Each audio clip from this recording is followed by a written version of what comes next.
ఈరోజు కార్గిల్ దివాస్ సందర్భంగా నవభారత్ వారు అదేవిధంగా రాష్ట్రీయ సంస్థ సైనిక్ వారు కూడా కార్గిల్ విజయ్ దినోత్సవం సందర్భంగా జూలై 26, 1999 ప్రతి సంవత్సరం కూడా మనం జరుపుకోవాలని ఈరోజు కూడా కార్యక్రమాలు జరుపుకోవడం జరిగింది. దేశభక్తి, దైవభక్తి, అలాగే మన సాంస్కృతిక కార్యక్రమాలు కూడా అన్నీ జరిగాయి. నా పేరు నాట్యమయూరి డాక్టర్ తుంపేటి అనిత అండి. నేను హన్మకొండలో 4 బ్రాంచులు నడుపుతున్నాను. కూచిపూడి, భరతనాట్యము అండ్ మ్యూజిక్ వోకల్ టీచర్ని, గురువు గారినండి. ఈరోజు కార్యక్రమం జరిపినటువంటి నవభారత్ సంస్థ నుండి ఎస్ రవికుమార్ సార్ గారు నిర్వహించిన కార్యక్రమంలో సాంస్కృతిక కార్యక్రమాలు నేను నిర్వహించడం జరిగింది. అదేవిధంగా ఈరోజు వచ్చిన పెద్ద పెద్ద ఆర్మీ కమాండర్స్, అలాగే బెల్ రీడర్స్ చాలా పెద్దవారు పాల్గొనడం జరిగింది. చాలా పెద్ద ఎత్తున ప్రోటోకాల్ ప్రోగ్రాము చాలా పెద్దగా జరిగింది. ఈరోజు మన కార్యక్రమంలో సాంస్కృతిక కార్యక్రమాలు, దేశభక్తి, దైవభక్తి అన్నీ కాకుండా మన జాతీయ భారతదేశాన్ని మనము ఎలా వాళ్ళు త్యాగం చేసిన వాళ్ళని గురించి మనం తలుచుకోవడము అది చాలా సంతోషంగా ఉంది. మన పాకిస్తాను ఈ కార్యక్రమంలో ఎవరెవరు చీఫ్ గెస్ట్ రావడం జరిగింది? చీఫ్ గెస్ట్ ఎవరెవరు పేర్లు?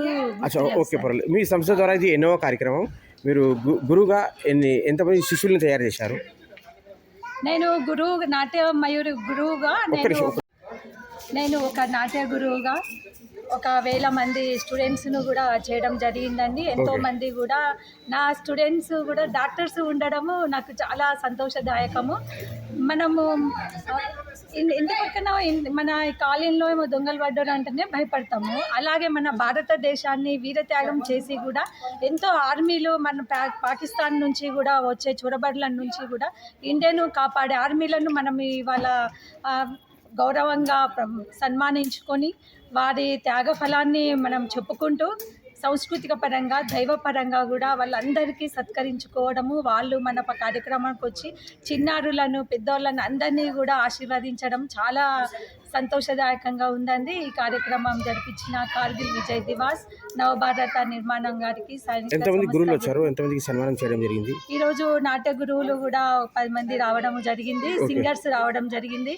మహబూబాద్, ఖమ్మం, అలాగే థైలాండ్ నుంచి కూడా ఒక నాట్యాచార్యుడు రావడం జరిగింది. ఓకే, ఇంకా ఎలా అనిపిస్తుంది ఈరోజు ఇంత అద్భుతంగా కార్యక్రమం సక్సెస్ అయినందుకు? మీరు ఏ రకంగా ఫీల్ అవుతున్నారు? ఈరోజు మన దేశభక్తిని మనము చాటుకుంటూ చేసిన కార్యక్రమంలో పెద్ద గురువు, మన గౌరవనీయమైన గెస్టులు రావడం కూడా చాలా ఆనందకరంగా ఉంది. నాట్య గురువులు, తల్లిదండ్రులు, పిల్లలను అందరినీ కూడా వాళ్ళు ఆశీర్వదించి మన భారతదేశానికి మనము ఉండవలసిన భక్తిని కూడా చాటి చెప్పారు. చాలా ఆనందదాయకంగా ఉంది, స్ఫూర్తిదాయకంగా కూడా అందరికీ ఉంది భారతీయ పౌరులకు.